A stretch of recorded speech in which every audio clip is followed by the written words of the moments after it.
कहता है महफूज रहे वो घर के बंद दीवारों में, बता द्रौपदी कहाँ लुटी थी, घर में की बाजारों में, घर में की बाजारों में। जी हाँ, नमस्कार, प्रणाम, जय श्री राम। आप देख रहे हैं दिल जले न्यूज नागेंद्र दीक्षित के साथ। आपको आज एक ऐसी घटना के बारे में बताने जा रहे हैं जिस घटना को सुनकर आपके कान सहम जाएंगे और आपके नीचे से जमीन खिसक जाएगी। जी हाँ, ये घटना भारतीय रेलवे की है। आपको बता दें कि यूपी लखनऊ चारबाग से चलकर ट्रेन मुंबई को जा रही थी और बीच में पड़ता है औरंगाबाद जिला, जहां पर स्टेशन पड़ता है इगतपुर स्टेशन। उस स्टेशन से आगे जो फिर एक स्टेशन पड़ता है कल्याणपुर, उस स्टेशन के बीच की दूरी लमसम 82 किलोमीटर है। उसी 82 किलोमीटर में वो बड़ा शर्मनाक कांड हुआ और ये बड़ी घटना को अंजाम दिया। आपको बता दें कि यूपी चारबाग से जब ट्रेन निकली और ट्रेन जब इगतपुर स्टेशन जो कि औरंगाबाद जिले में है वहां पर पहुंची, वहां से जब वो वहां पर पहुंची तो वहां पर लोग उतरे और वहां पर जो भी नाश्ता वास्ता किए, सामान लिए, फिर बैठे। तो वो जब बैठ रहे थे उन्हीं के साथ 8 युवक, अब वो लमसम युवा थे तो लड़की भी कह सकते हैं, तो वो युवा लड़के उसी ट्रेन में चढ़ते हैं और एक ही डिब्बे में वो 8 चढ़ते हैं और उसमें बैठ जाते हैं। स्टेशन जब लगभग 10 से 15 किलोमीटर क्रॉस करती है और ट्रेन की स्पीड लगभग 100 से ओवर होती है, 100 से ज्यादा होती है, तो वही लड़के जो लड़के के रूप में रहते हैं वो चलकर सीधे बदमाश बन जाते हैं। वो बदमाश के रूप में परिवर्तन हो जाते हैं। वो लड़के डाकू और डकैत के रूप में आ जाते हैं। उन लड़कों के पास खतरनाक हथियार जैसे रिवॉल्वर के जैसे, पिस्टल के जैसे खतरनाक हथियार आ जाते हैं। आप जान रहे हो कि लोग यात्री जब चलते हैं तो कहीं अपना, मान लीजिए किसी के पास है भी हथियार तो हथियार लेके नहीं जाते, क्योंकि हर जगह चेक होता है, चेकअप होता है, लाइसेंस हो, अवैध हो या अवैध हो, जो भी है सिस्टम। और उसके बाद वो लड़के जब अपना विकराल रूप धारण करते हैं तो जिस कोच में बैठते हैं उस कोच में लगभग 15 से 20 यात्री होते हैं और उन यात्रियों को लूटना स्टार्ट कर देते हैं। यात्रियों के पास जो भी पर्स, चैन, रुपए और जो भी होता है, मोबाइल वगैरह, जो कीमती सामान होते हैं वो सब लूट लेते हैं।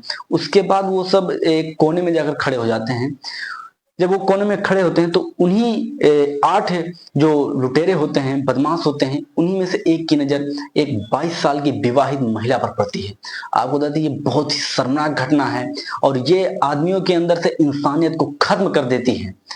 आदमी किसी भी धर्म का हो वो डिपेंड नहीं करता, लेकिन आदमी के अंदर अगर इंसानियत है तो सबसे बड़ा धर्म, सबसे बड़ा कर्म इंसानियत का होता है। आदमी के अंदर दूसरे के प्रति इज्जत होनी चाहिए। वो इज्जत उस टाइम समझिए कि आप गायब हो गई थी, क्योंकि उस जब 22 वर्षीय विवाहित महिला के ऊपर नजर पड़ती है तो वो लड़का जाकर उसके साथ छेड़खानी करने लगता है। हालांकि उसका पति भी साइड में बैठा रहता है। जब उसके पति ने विरोध किया तो उसके पति को इतना पीटा कि वो लहूलुहान हो गया। उसके बाद कुछ यात्री थे, उनसे वो चीज देखी नहीं गई तो वो भी विरोध किए, तो उनको भी मारा पीटा और उनको भी लहूलुहान कर दिया। आपको बता दें कि उस 22 वर्षीय महिला को एकदम नग्न करके उसके साथ उन 8 ने बारी बारी रेप किया। आपको ये घटना बताते हुए भी मुझे शर्म आ रही है।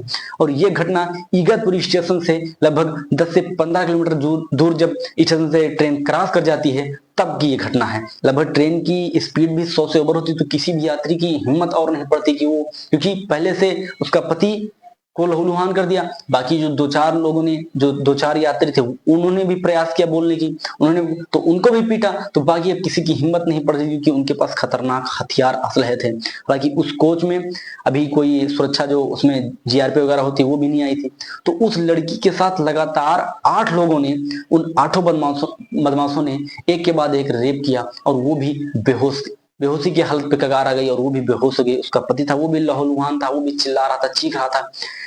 कुछ ही देर में जब ट्रेन लगभग पहुंचने वाली थी तब तक आप जानते हैं कि जो उनमें जीआरपी जो पुलिस वगैरह होते हैं वो आकर चेक करते रहते हैं। तो उतनी देर बाद वो आए तो हालांकि वो उन्होंने चेतावनी दे रखी थी कि अगर किसी ने भी पुलिस वगैरह को बताया या फिर कहीं फोन किया तो एक के साथ सभी को मार के फिर उतरेंगे, सभी को लाश के रूप में तब्दील कर देंगे। आपको बता दें कि उस टाइम जब वो जीआरपी वाला उस कंपार्टमेंट से, जो कोच से लौट आता तो एक युवक की साहस इतनी हुई कि उसने अपने इशारे से, आंख के इशारे से उसको ये सारी चीजें समझा दी। आप सोचिए कितना अच्छा युवक रहा होगा, उसके अंदर कितनी साहस थी कि उस युवक ने सोचिए कि इस आंख के इशारे के बलबूते उस जो जीआरपी वाला ऑफिसर था उसको समझाया।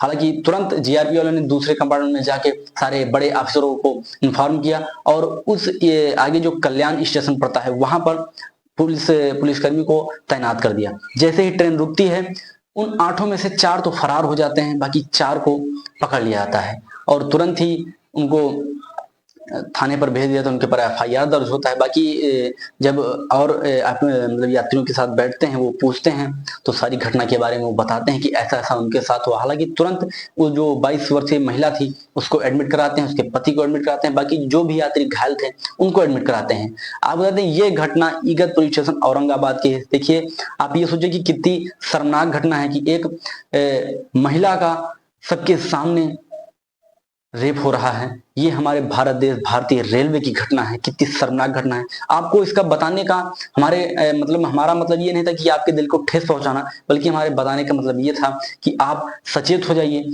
आप जागृत हो जाइए और सतर्क रहें। जब